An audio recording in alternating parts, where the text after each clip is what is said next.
Assalamu alaikum wa rahmatullahi wa barakatuh, everyone. Welcome to the Muslim Professional Group podcast series.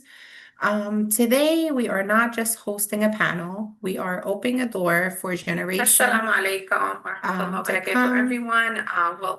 And also, we're talking today around mental health, emotional struggle, and psychological well-being.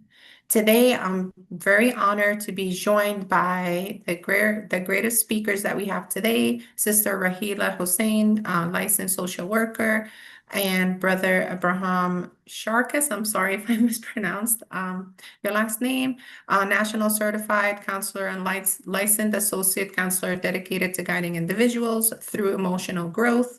And last but not least, Sister Rajaa. She's also a licensed social worker. So I'm going to hand it over to each one of our guests to further introduce themselves, inshallah. So, Brother Ibrahim, go ahead and introduce yourself to us. Assalamu alaikum. The last time you said it correctly, it's Oh, thank you. Ibrahim Sharkas. I'm Circassian, if somebody can figure that out by my last name, Sharkas. Really such a privilege to really be here, to be honest with you. I was going back and forth in the WhatsApp group a little bit and saying how important this is.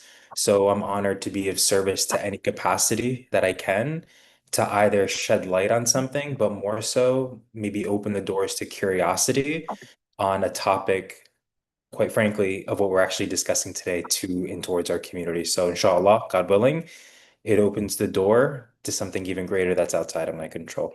Inshallah. MashaAllah. And can you just share with the audience a little bit more about yourself, what services you provide, in case anyone would Sure. like to Yeah, reach out to you after? it's absolutely funny. I forgot about that. I talked about the greater good rather than myself. So No, with that just being said, so I'll kind of introduce what I do, and it kind of makes sense maybe. I'm a clinician. I'm based out of New Jersey. I'm currently practicing out of Layers Therapy.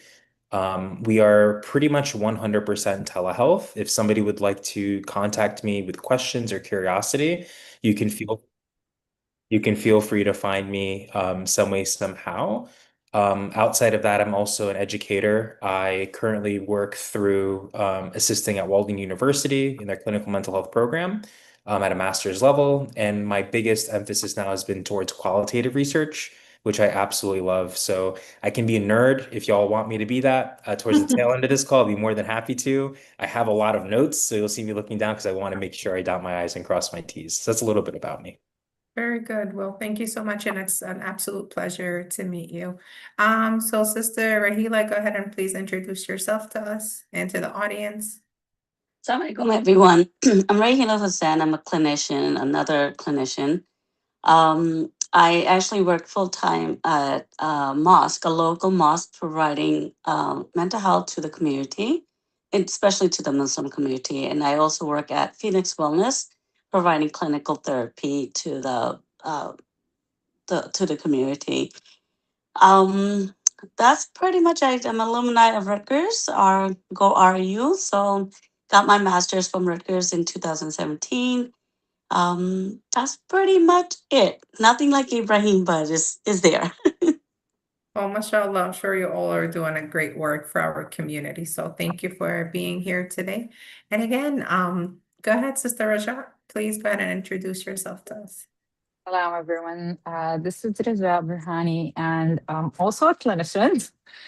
And I'm licensed clinical social worker. I'm the founder of Whisper Hope and Wellness.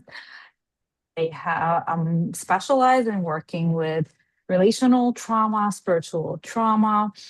Have been practicing over then now 7 years being in this field. I have so passion about the work I'm doing. I love working with the community. Yeah, and also I'm a part of MPG group, which is a very lovely position to be part of here as well. That's Great. a little So, bit about me. well, thank you again for all three of you to be here. And special thanks to Brother Ibrahim to be here. It's really great. So I'm gonna try to break this up into different parts, and then I will be asking each of our speakers a few questions, and you can share more information about the topic. So I would kind of call part one, like really defining the landscape and unpacking that stigma. There is a lot of stigma around mental health. And especially, I don't want to isolate any other like religions or communities, but especially in the Muslim community, there is a very big stigma around mental health and even discussing that topic. So I'm hoping today our session kind of bring up some light on that. So I'll start with Brother Ibrahim. What does mental health mean to you within the context of Muslim community?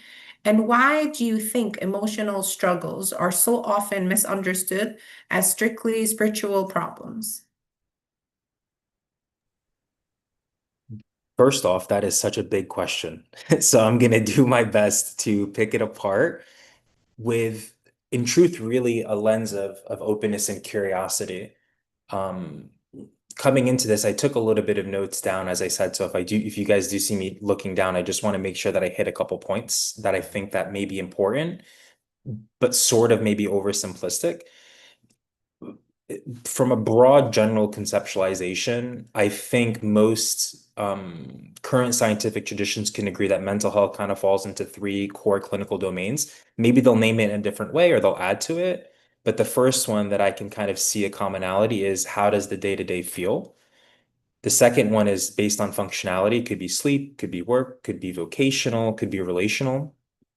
And then the third domain is really this engagement. I'm going to reduce this word in such a way because the English language, as we probably all know, isn't as complex as other languages.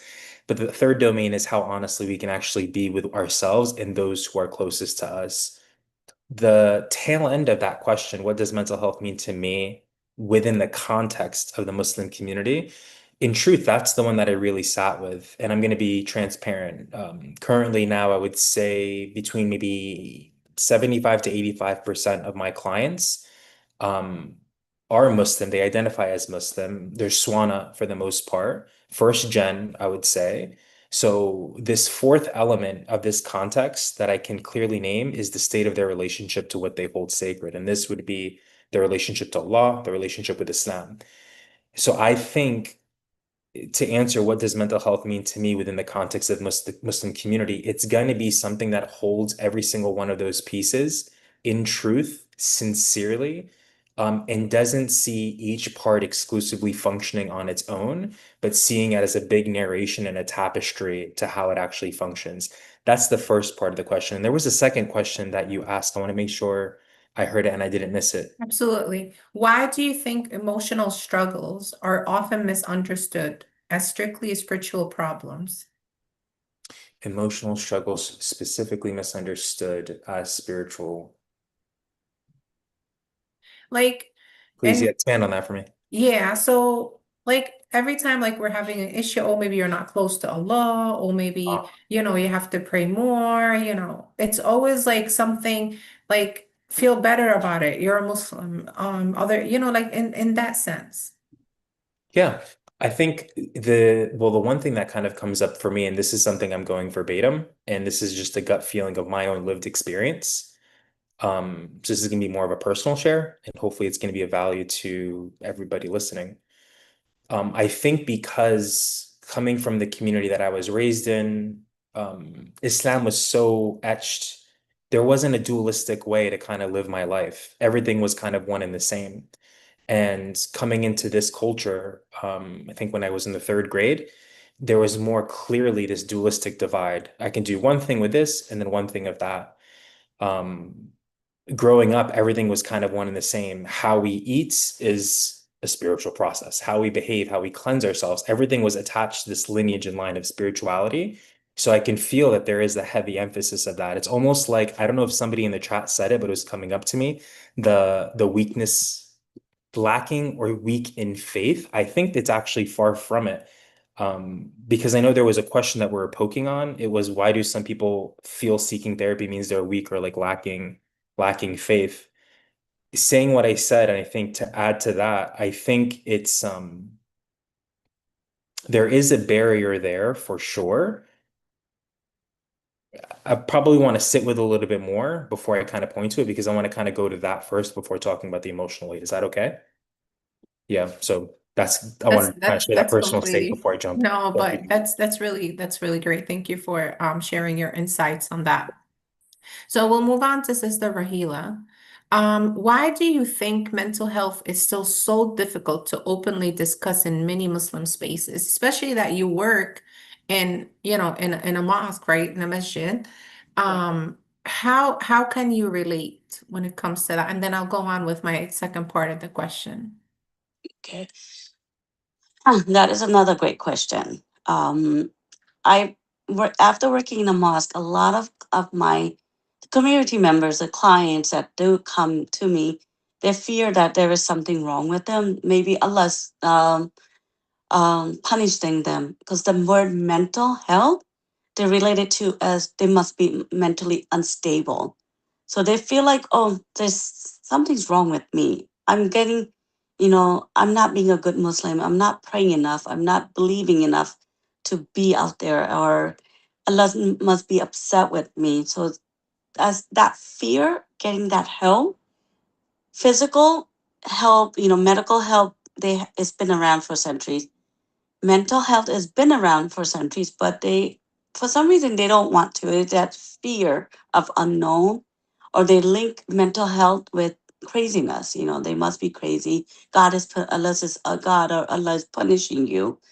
So it's another word, like Abraham says, it's a sign of weakness.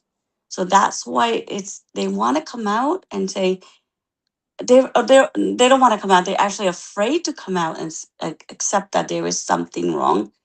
And I always tell every client of mine, whether it's in a mosque setting or not, is just like your arm is hurting, your heart is hurting, your throat is hurting, your brain is hurting too. It is not feeling well. That is one of the biggest organs, the vital organ in your body. If it's not feeling well, you do need to see a specialization. And unfortunately, we can't see it. We can only feel it. We can only describe it. So that's like how can we describe something that we can't see? So Right. that's where is the trigger, the fear, the coming in. I can't describe how I'm feeling sad, but there's no medication for that. Like you can't take aspirin or ibuprofen or any of these. We take medication, Epifly or Prozac, as just a taboo. So is that fear is coming in? That's what it is. So Absolutely. And I think that leads us to the next question with Sister Rajaa, saying there are some common misconceptions, right? Muslims hear about anxiety, depression, trauma, therapy. Can you shed some light on those, Sister Rajaa? Yeah, definitely. So as you know, I'm definitely gonna maybe echo a little bit what my coworkers has been already mentioned about the misconception and always unfortunately we tie mental health with spirituality and I would say it in a very negative way. It's like if we have a mental problem, if we're depressed, that because lack of our spirituality, because I didn't pray enough, I didn't do my afkar, I didn't do like I'm doing something wrong religiously that's why I'm depressed or I'm anxious. While like it's very important to understand mental health is something totally separate than spirituality. I'm working on my spirituality. I pray 5 times a day, but that does I fast, but that doesn't mean I'm not gonna be, an angel or someone like I'm not gonna feel sick, sad. Allah subhanahu wa ta'ala create those feelings and emotion to feel it. We experience sadness so we can experience happiness. And that's how I look at it. I love to explain that because it's okay to experience certain feelings. And actually I see that it's something required from look at it from the spiritual perspective to go and work and deal with it because it's very important to understand that any unprocessed trauma and anxiety, depression we go through might be unfortunately leave it to the next generation, to our kids. And it's I if I want to take it from the religious perspective, I would say as human, Allah subhanahu wa ta'ala asked us to take care of ourselves and our kids.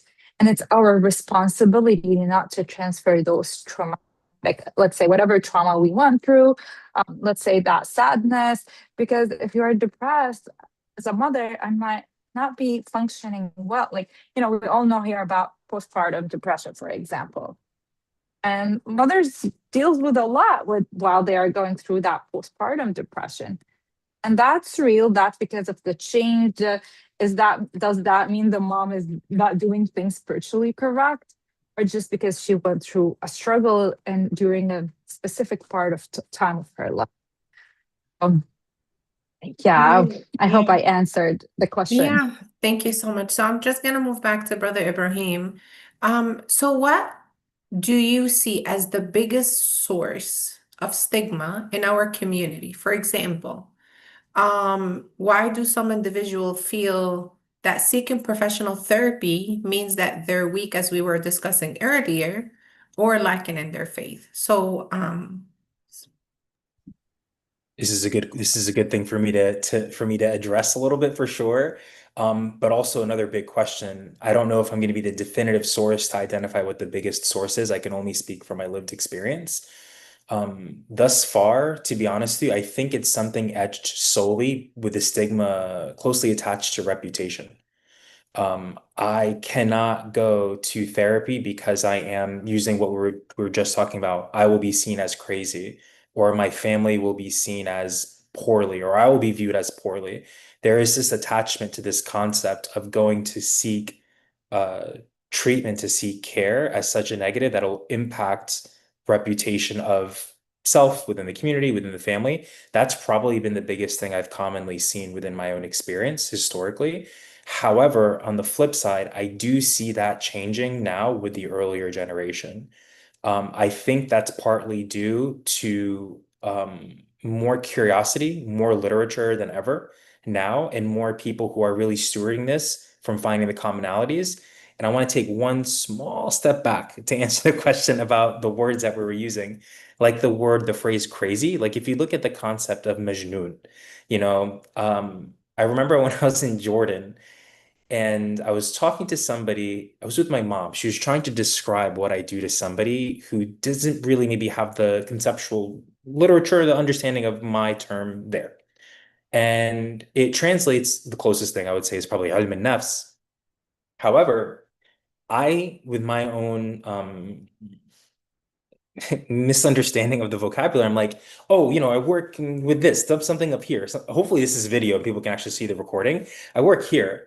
And the person looked at me like with like 30 heads and 52 eyes. Like, what is this talking about? And my mom was explaining it to him, like, oh, you work with this.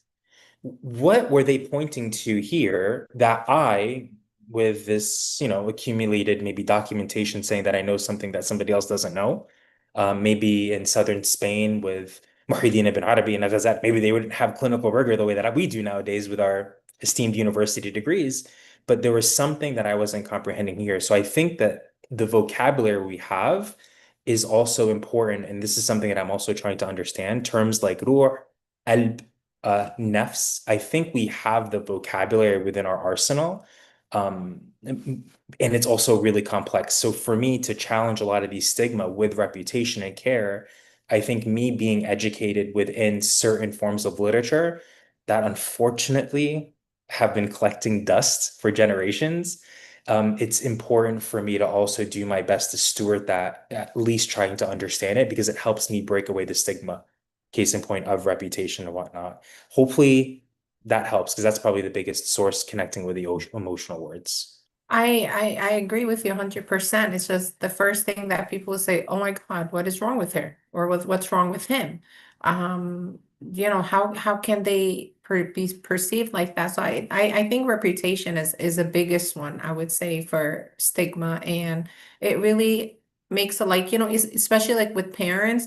Oh, their parents haven't raised them well, or they probably were just too busy in the outside world or working and did not really take care of their child. That's why their child is going through that. Or in another way, like even elderly, I feel like there's a lot of elderly nowadays that they're struggling through mental health because they were always busy throughout their lives. They're taking care of their children or other matters, and if they don't have children, and they really forgot about themselves, right? And then when everything is like hit that age and they're like, okay, who do I have around me? Right? And then they just become alone. And I feel like another thing, if they have been like, in a great positions throughout their lives, they're like, I don't want to wreck that. They just kind of like stay quiet. So I think you kind of like hit the nail on with that. So thank you so much for sharing. So, Sister Raheela, we often hear that pray, oh, just pray more, get closer to Allah, which is, of course, is great that we always have to get closer to Allah. It's part, I believe, and you're the therapist, being spiritually connected to Allah subhanahu wa ta'ala could be part of being healed mentally and else. But even with Prophet Muhammad sallallahu alaihi wasallam, during his time, anxiety, depressions, things like that were going through. So instead of like just saying, just pray more, why is this an incomplete response when it comes to mental health, Sister Raheela? That one I hear all the time, especially in the mosque setting. You're not praying enough. You're not coming to the mosque enough. You're not doing your ibadat or zikr a lot. That is, I always say prayers is one of the format for healing, but that's not the format. Like when you're sick, you don't take just Advil. You take um, all these medications, you have to take soup, you have to rest. It's a combination of everything to get that, even a common cold, you have to take all these medications and rest. So praying is one level of aspect for healing, but it's not the answer for everything. So we have to be careful, like don't focus on just praying all the time. You have to do other stuff to, a combination of everything. Um, I know Sister Raja had mentioned about postpartum depression. That's one aspect. We have to understand mental health is a combination, scientifically is a chemical imbalance. And we have to address the chemical imbalance in our system. And how we address it is therapy, medication, healing, praying. Those are all combinations and many more. This is what I can think off the top of my head right now, but it's more. I'm always telling all my clients, sun is one of the biggest asset to get uh, dopamine in your brain. Get out there, take yourself, you have to rest your body, rest your brain to heal. I'm not going to knock out praying, but it is part, as a Muslim, we should pray because it's part of our um, religion culture, but it is not the answer for everything. It's a combination of praying is a combination of others to make you feel better and, to heal better. So. Great. Again, as we all stated, closeness to Allah is part of it, as you all have mentioned. But there is always something missing, right? Like I had personally went through postpartum depression and I didn't know anything about it. Like I really didn't, because it was something that we never talked about, right? With my first child, it was literally like 7 days, like I'm crying, this and that. I don't know anything about it, right? With my second one, it was a little bit longer, but then it really hit me more with my last, especially like, I was kind of like sick towards the end, and it kind of like lingered a little bit longer.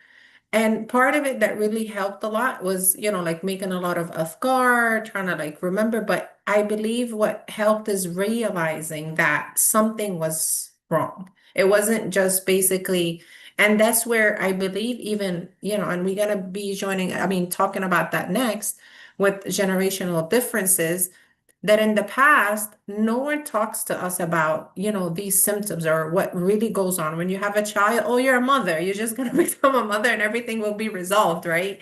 But I think that's why it's so important to talk about these things, because a lot of people out there probably they just don't want to come out and say, oh yeah, I had postpartum, or I went through a really trauma throughout my life or something that kind of held me back. So I think it's time to kind of like remove that stigma, right? That's why we're having this panel, and I hope it helps more and we can do more in the future. And to tie it with the label that I have heard from many of you, Majnoon or crazy, right? which still holds an immense power in our community, right? So, Sister Rajaa, how do you feel that generational differences impact the way we understand mental health? And how can we really bridge the gap, right?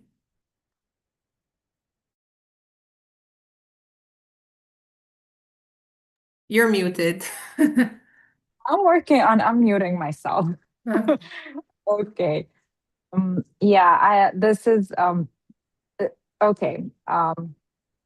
The generational difference. I do like it. You mentioned something here very important about when you were talking about postpartum depression, and if we want to continue on that example, let's say, and talking about those differences. We see nowadays there is more awareness, and some mother can understand that, which they work on, which is awesome, great, we love it. But we still that see also how older generation continue to be in survival mode and continue to look at those like as what exactly like the word Majnun. I think the word Majnun, I fall in love with it today, not because I love this word, but I feel it's gonna be it's unfortunately a word that we hear a lot. And what we do has nothing to do with that, with craziness or being Majnun.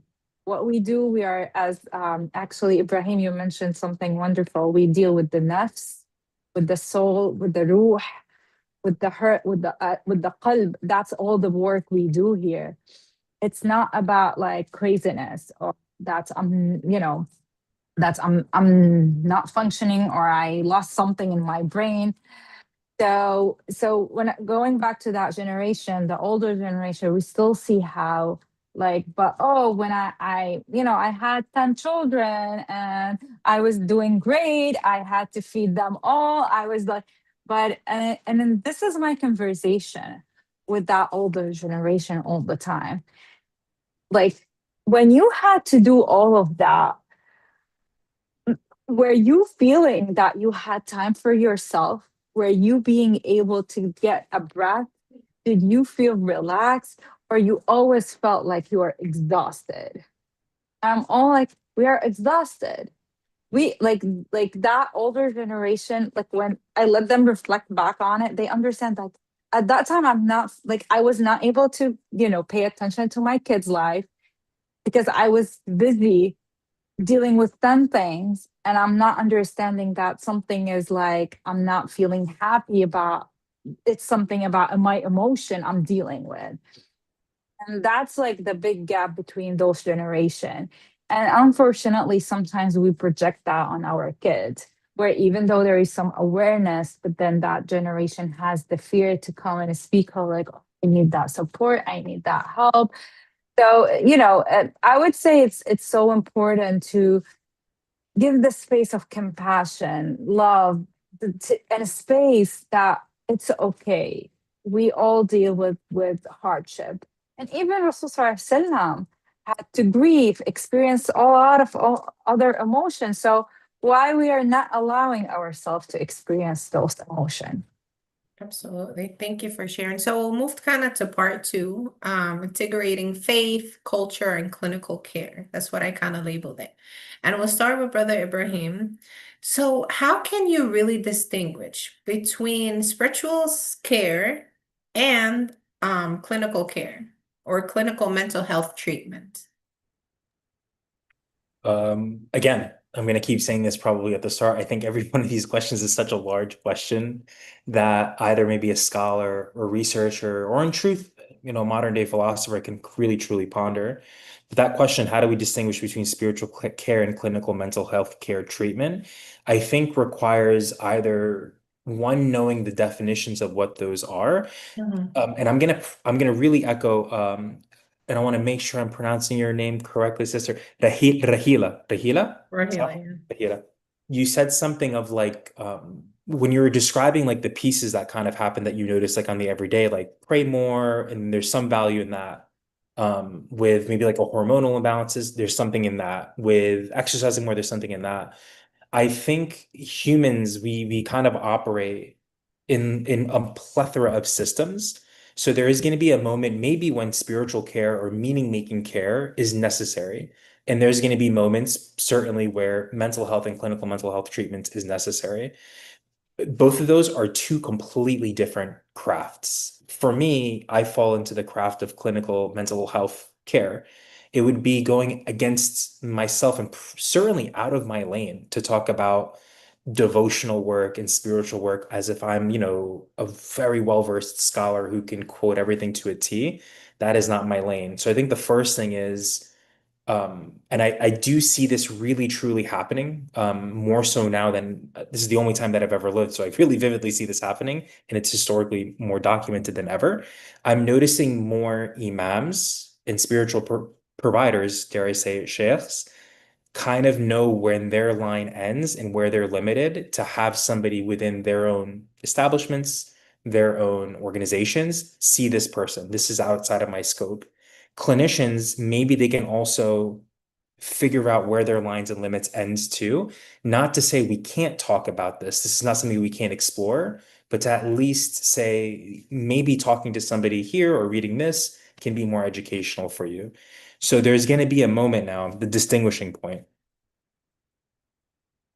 knowing when what I'm going through is biological and psychological and not something that's an ailment of my soul. That's probably as difficult for somebody going to the gym to not know the difference between feeling pain and feeling sore. If you've never worked out before, it's like, whoa, what am I going through? My shoulder's ripping out of my body. There is this educational component mentioned, and I'm going to echo something that, and I want to make sure I'm pronouncing your name right too. Is it Lema or Lamia? Lamia? Lamia?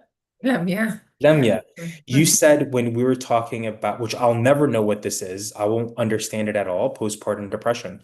I don't know. I really cannot, I'll never understand that. But you said something so clear. I just didn't know anything about it, but I knew something was happening.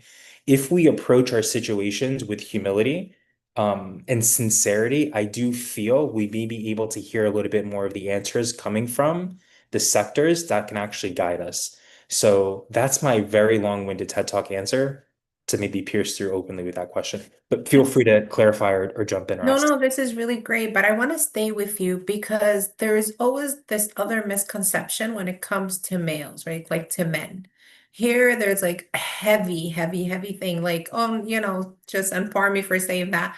Oh, just man up. Oh, you're a guy, you can take it all. Like there is so much heaviness, and I think too much to carry on as in like I'm not a male, right? But then like I have boy children, so I'm like, in the future, like there's so much responsibility, especially when it comes to from a culture standpoint, from a religious standpoint, that the man has to carry it all, right?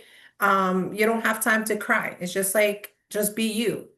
So from that standpoint, right, when it comes to mental health, they kind of have an obsolete of being vulnerable at some point because they're always being perceived. You have to be strong, and you're always gonna be strong, even if you're going through something, if someone is. So if you can share more on that. Yeah, huge question. I'm going to do my best, y'all, to answer this in a very short TED Talk. Um, I think, okay, this is what comes up for me sincerely and truly, wallahi. If I reflect back just out of my human experience, I am swayed by the poetry of Rumi and the Masnavi. I am swayed by the compassion that comes from reading the work of Al-Ghazali. I'm swayed, literally moved when I read something coming from Muhyiddin ibn Arabi.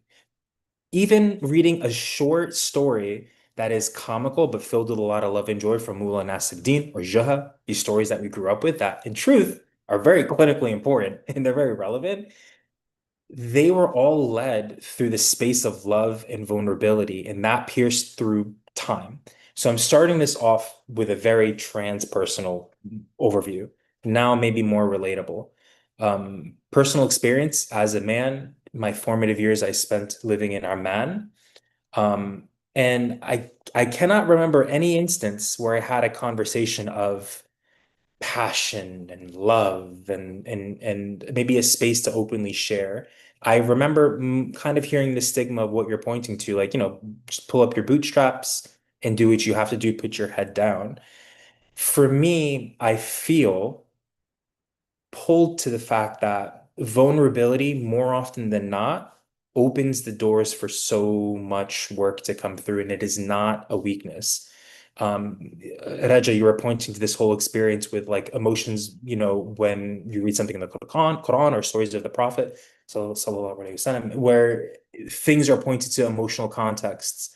These are human features and human experiences that we all have. It's quoted time and time again from scholars, time and time again in spiritual works. The problem isn't a stigma found religiously, it's more so the cultural stigma that we're pointing to.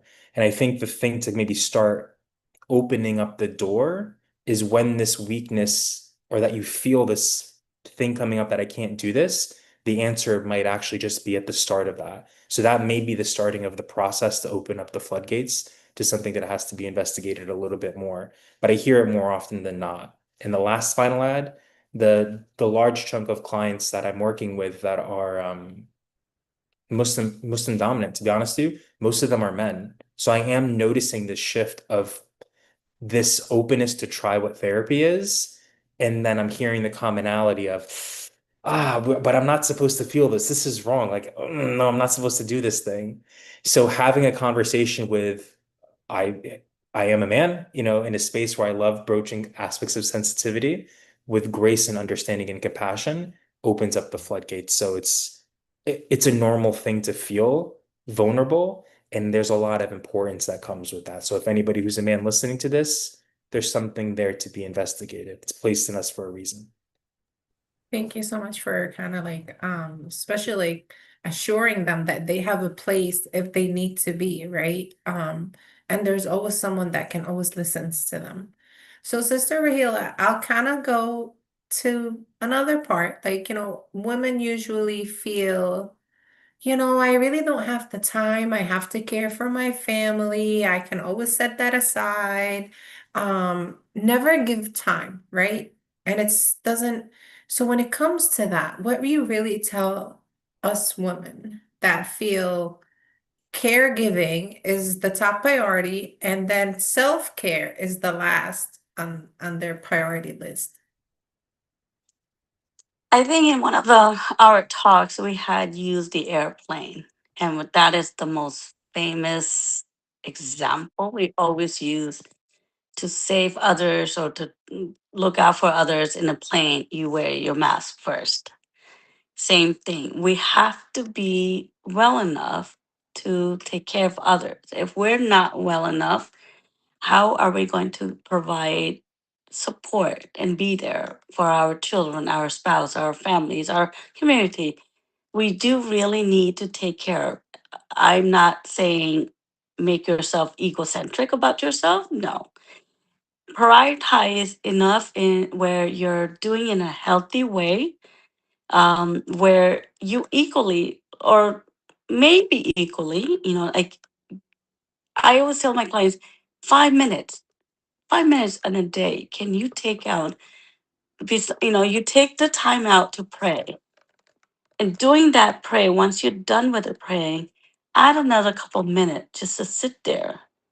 Just, like reflect. What did you read? Because we're praying and we're just like rushing because we're doing it as a need. If you can take out 5 minutes, 7 minutes of prayer, and you can do that, and that's times 5 times a day, you can do another 5 minutes. That's 25 minutes plus another 5 minutes. 30 minutes out of your whole day, you can focus on yourself. It's unfortunately, I get a lot of female clients that they're always coming, I don't have the time. Yes, you can. You have the time. You just have to make the time. I always tell you have to work backward. Schedule your self care time first. Then you circle it around those, like the necessary, like your work schedule, you put that in, your prayer time, you schedule that in, school, drop off, you're in school, whatever that is, is a pre-scheduled time, put that in first. Then after that, put your self-care time, 5 minutes, maybe on a Thursday at 4 o'clock, or if your children are in school, you have that 5 minutes, like on a Thursday, 12 o'clock, 12 to 12:05. It's so important. Just sit outside. Right now, I know today's horrible weather right now, but luckily we've been having few days of good weather. Sit outside. drink that cup of chai or coffee or even glass of water, whatever it takes to drink that water or chai, just sit outside. And you do need to reflect. And so that's so important, because if you're not healthy mentally, physically, emotionally, then you can't provide the support. If you have say a female has a daughter who's a teenager, she comes home, she's having a meltdown, and if you're not stable, how are you going to provide support to her? So I would say, for yourself, for your sake of your family, take that time out. It is so important. No one's going to get mad at you if you take some time out. um there's a lot of support. They always say like ladies should get together for lunch or dinner, but that there's a reason why. Scientifically, even men, I'm not saying it's just because I just happen to be a female, but even for men, they should take, time out for that. And when you do come back, you're a whole different, different person. The self-care, I don't know if there's a hadith for that, but I know for a fact that Islamic, it does promote self-care. So wherever you are I always say religion is a spectrum. Wherever you are, religiously, non-religiously, humanly, we should take time out for ourselves so we can give back to our loved ones. Very good. Thank you so much for sharing that as well. So I know we touched about men and for women, but now we can never forget about our children, right? Because there are some time, like there's childhood trauma, right? So Sister Raja, if you can, the floor is yours, and just share more of your insight about childhood emotional neglect.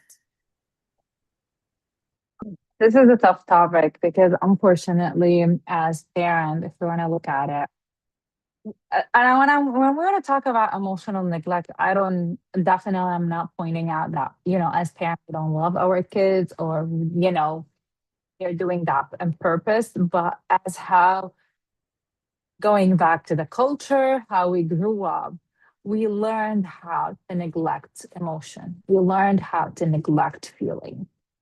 Feelings, emotion are taboo. We don't speak about. Let's leave it on the side. If I'm sad, like why you're like we grew up like why you're sad, why, like, especially for and this is an example we bring a lot, like if it's a man is crying, you're a man, why you are crying, and then like we shut feeling. And what I see a lot of the time, this is, I'm going to talk also about it from the generational lens, and how we kind of neglect those feelings.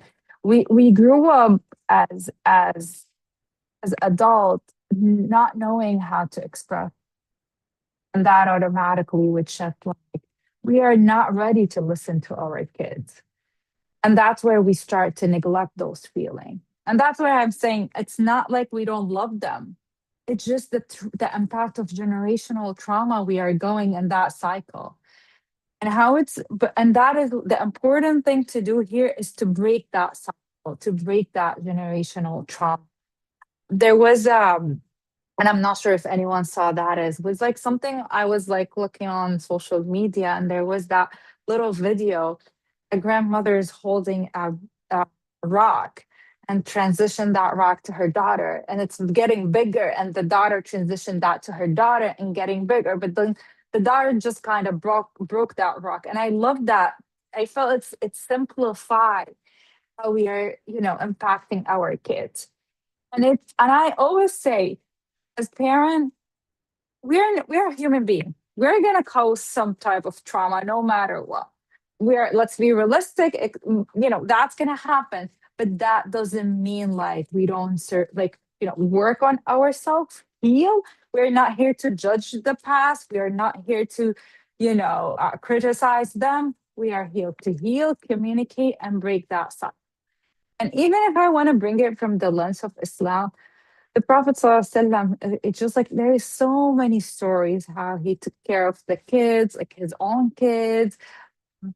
he like there is many stories how he always played with his grandchildren, Hassan and Hussein, and those are very lovely examples on how we simplify love, but within our culture, unfortunately, oh, they are, I should not show my kids those feeling that I love them because I want them to grow as men.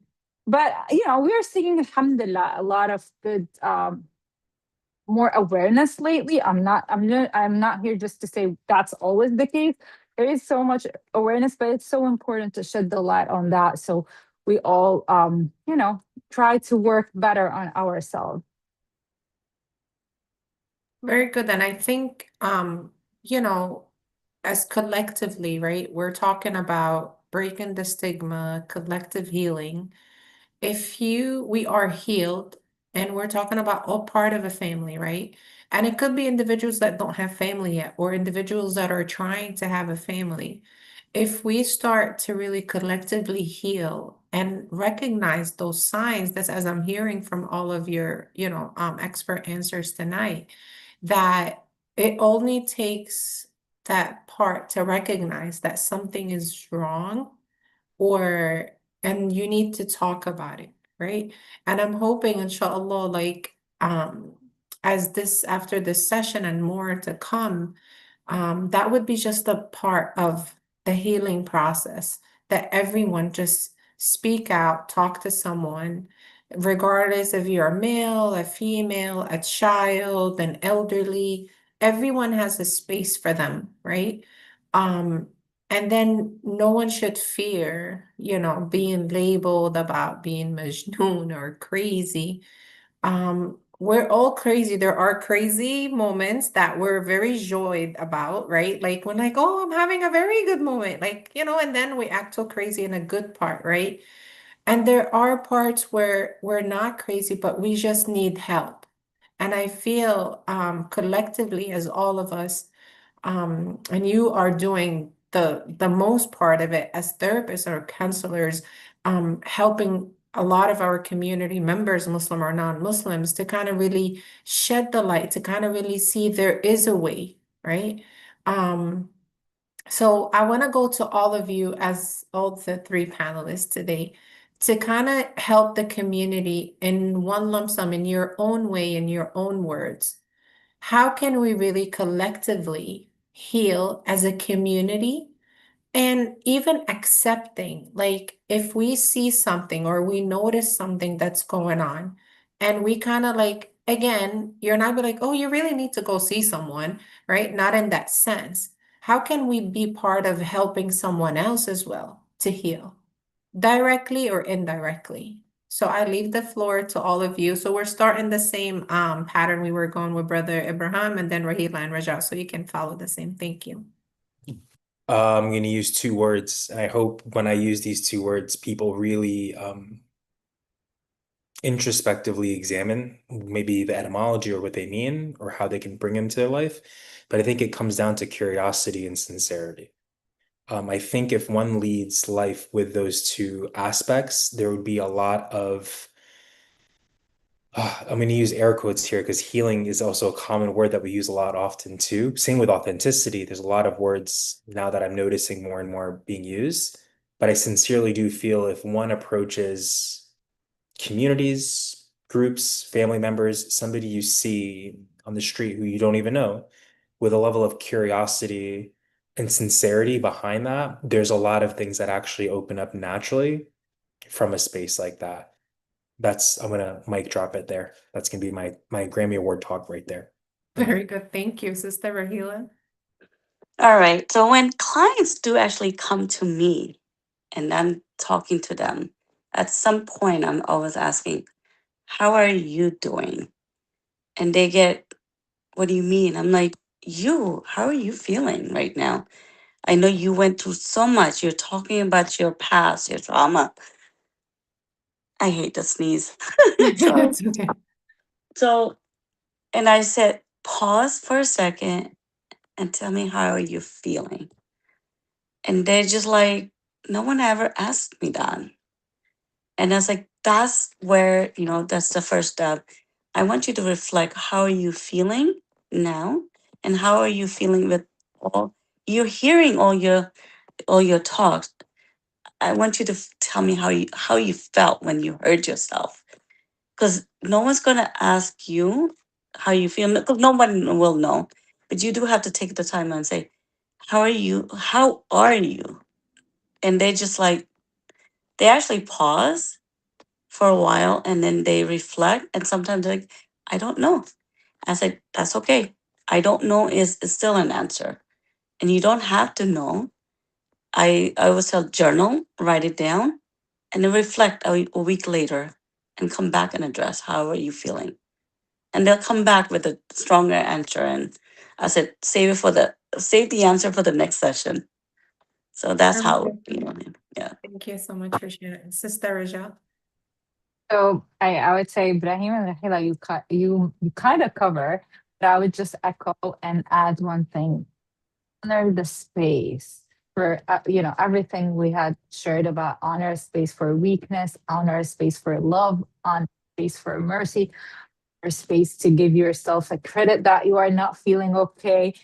Honor yourself for everything. Honor that space, and it's okay. It's okay that you are like, if something doesn't feel right, it's okay. Don't put more stress, and don't put more blame yourself, or because we go through that blame, stress, we ignore ourselves. So don't put all of those burden on yourself to feel what you are actually feeling. So honor the space for your own feeling.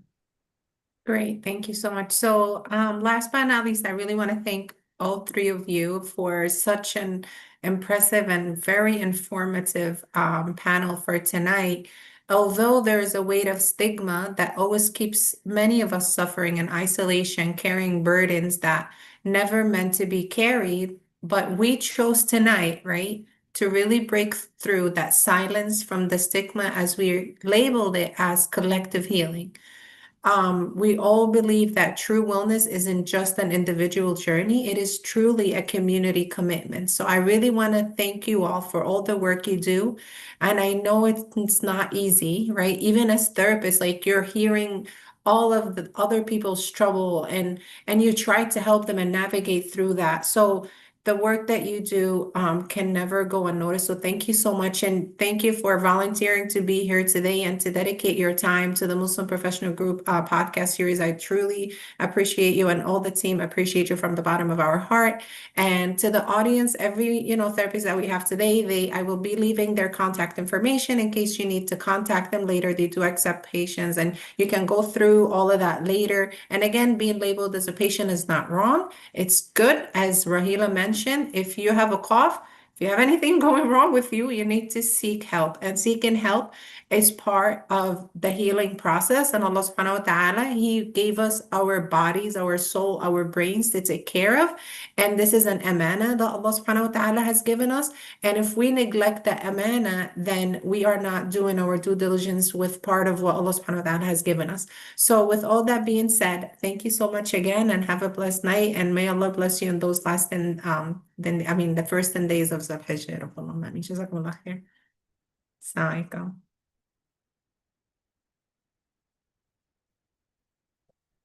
Hold on, I'm still live streaming. Hold on.